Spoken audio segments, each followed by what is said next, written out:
ओम शांति।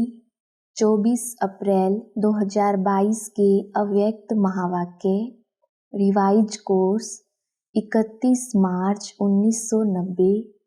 अव्यक्त मुरली का सार, रहमदिल और बेहद की वैराग वृत्ति।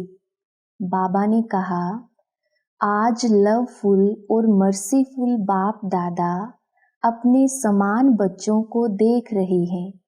आज बाप दादा विश्व के सर्व अनजान बच्चों को देख रहे थे। भले अनजान हैं लेकिन फिर भी बच्चे हैं।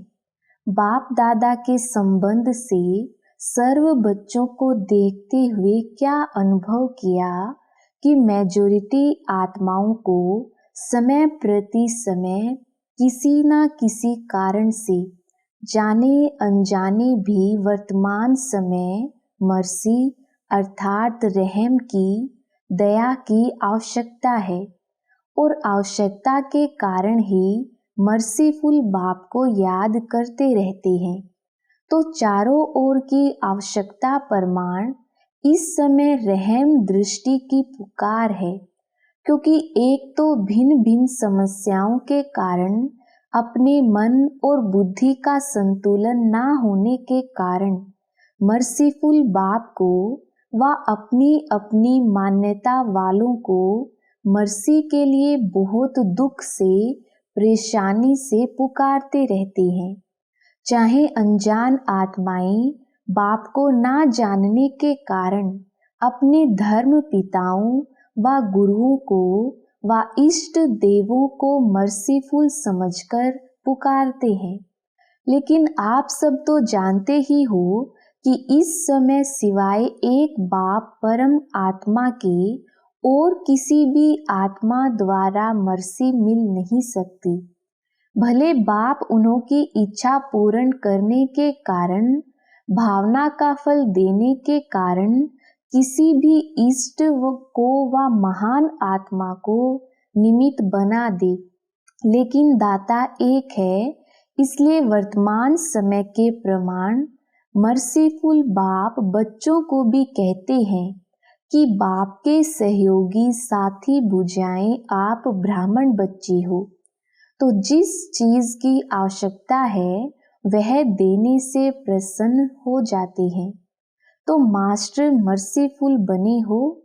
आपके ही भाई बहने हैं, चाहे सगे हैं व लगे हैं, लेकिन हैं तो परिवार के। अपने परिवार की अनजान परेशान आत्माओं के ऊपर रहमदिल बनो। दिल से रहम आए। विश्व की अनजान आत्माओं के लिए भी रहम चाहिए और साथ साथ ब्राह्मण परिवार के पुरुषार्थ की तीव्र गति के लिए व स्व उन्नति के लिए रहमदिल की आवश्यकता है। स्व उन्नति के लिए स्व पर जब रहमदिल बनते हैं तो रहमदिल आत्मा को सदा बेहद की वैराग्य वृत्ति स्वतः ही आती है। स्व के प्रति भी रहम हो कि मैं कितनी ऊंच से ऊंच बाप की वही आत्मा हूँ और वही बाप समान बनने के लक्ष्यधारी हूँ। उस प्रमाण ओरिजिनल श्रेष्ठ स्वभाव व संस्कार में अगर कोई कमी है तो अपने ऊपर दिल का रहम कमियों से वैराग्य दिला देगा। बाप दादा आज यही रूह रिहान कर रहे थे कि सभी बच्चे नॉलेज में तो बहुत होशियार हैं, पॉइंट स्वरूप तो बन गए, लेकिन हर कमजोरी को जानने की पॉइंट्स हैं। जानते भी हैं कि यह होना चाहिए, करना नहीं चाहिए।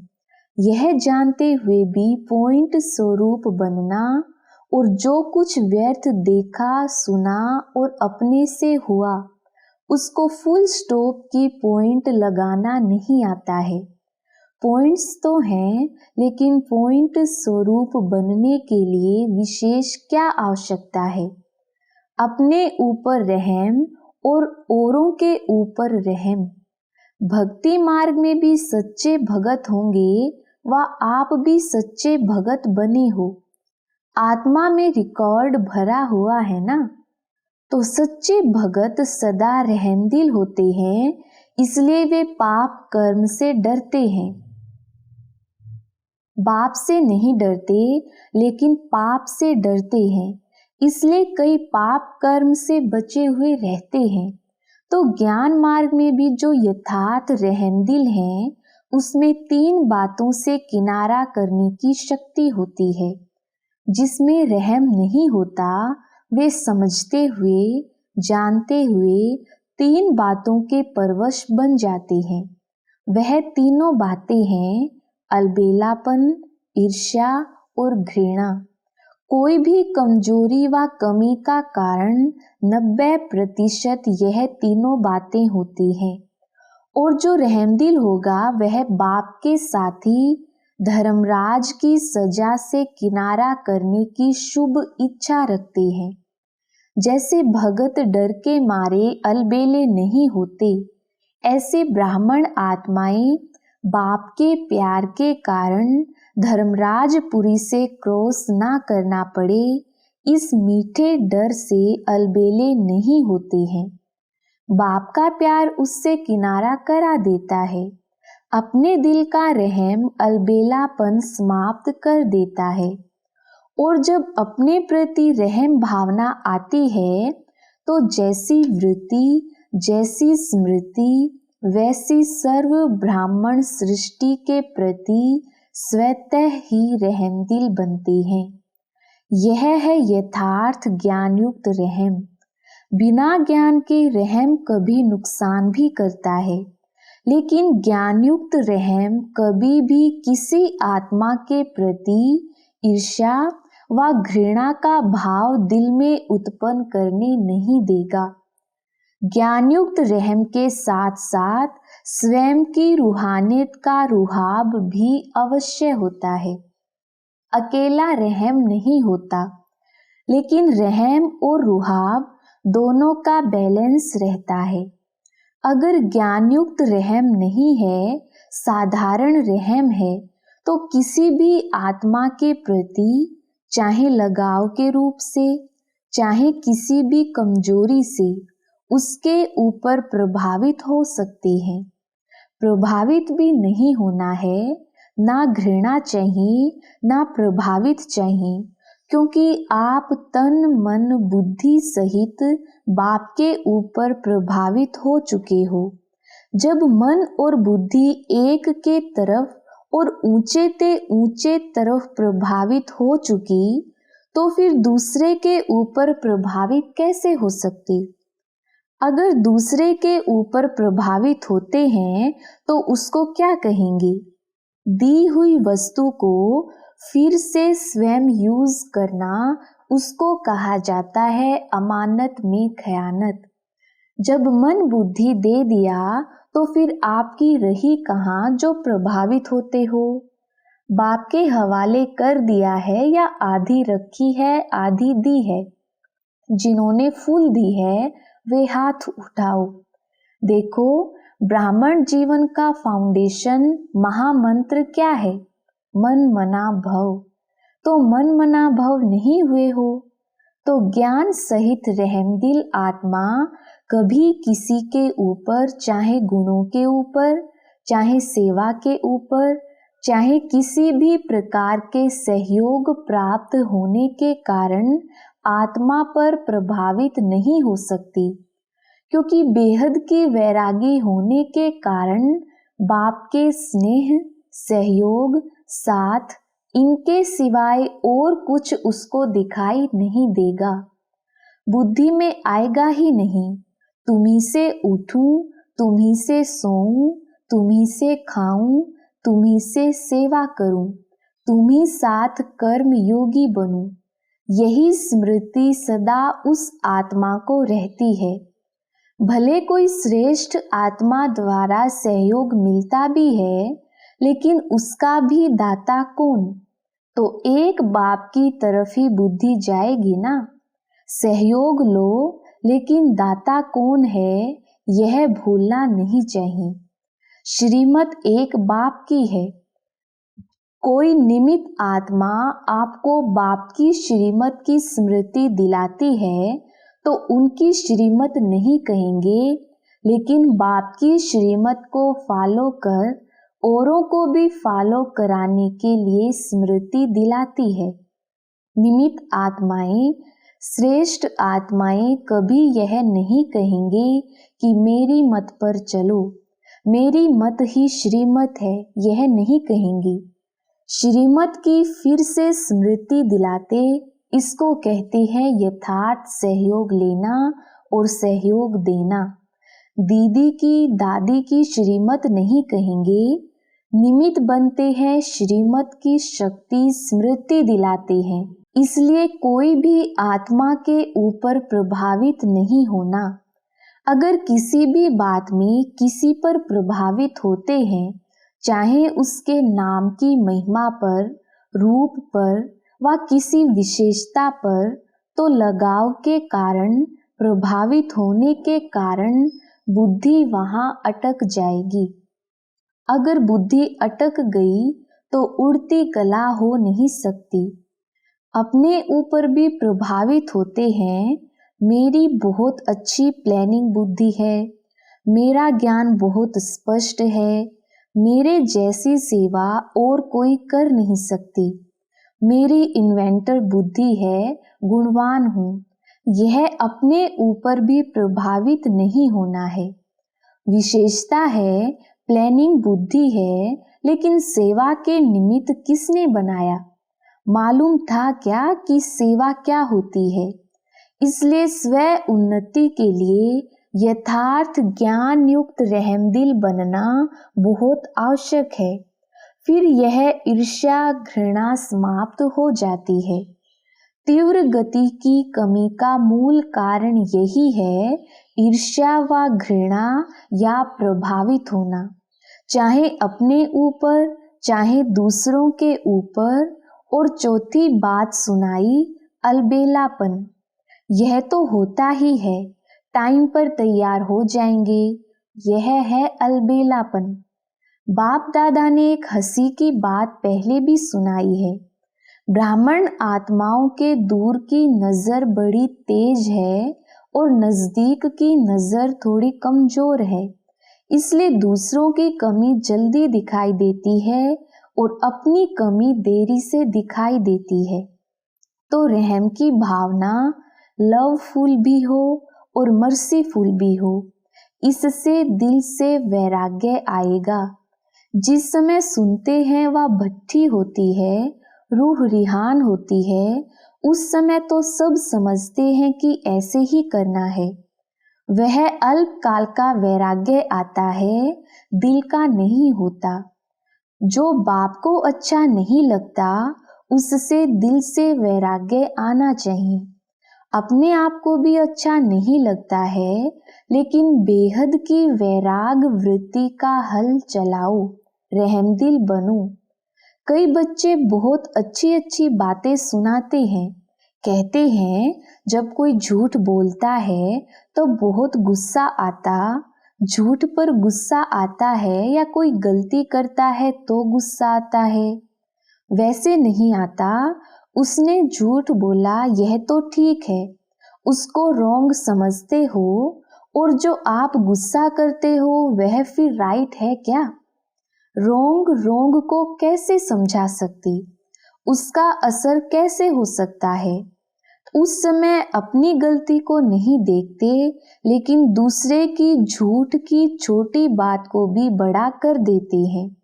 ऐसे समय पर रहमदिल बनो, अपनी प्राप्त हुई बाप की शक्तियों द्वारा रहमदिल बनो, सहयोग दो। लक्ष्य अच्छा रखते हैं कि उनको झूठ से बचा रहे हैं, लक्ष्य अच्छा है, उसके लिए मुबारक हो। लेकिन रिजल्ट क्या निकली? वह भी फेल, आप भी फेल, तो फेल वाला फेल वाले को क्या पास कराएगा? कई फिर समझते हैं हमारी जिम्मेवारी है उसको अच्छा बनाना, आगे बढ़ाना, लेकिन जिम्मेवारी निभाने वाला पहले अपनी जिम्मेवारी उस समय निभा रहे हो या दूसरे की निभाते हो? कई निमित्त टीचर बनते हैं तो समझते हैं छोटों के लिए हम जिम्मेवार हैं, इनको शिक्षा देनी है, सिखाना है।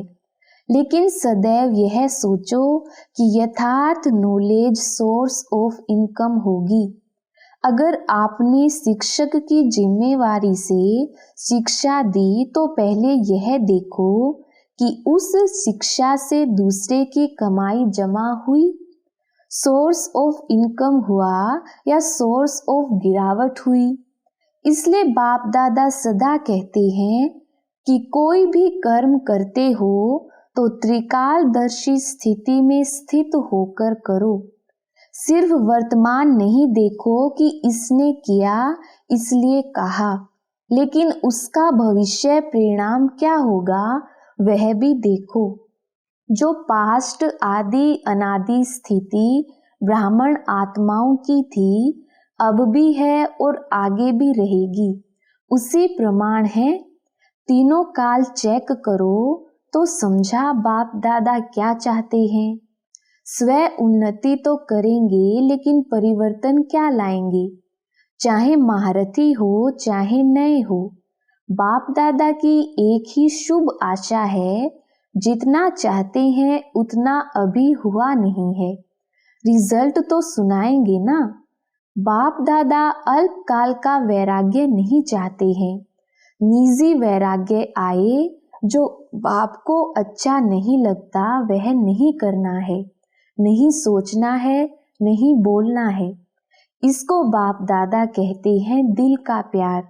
अभी मिक्स है, कभी दिल का प्यार है, कभी दिमाग का प्यार है।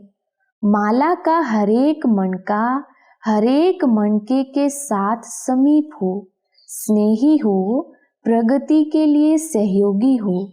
इसलिए माला रुकी हुई है, क्योंकि माला तैयार होना अर्थात युगल दाने के समान एक दो के भी समीप स्नेही बनना।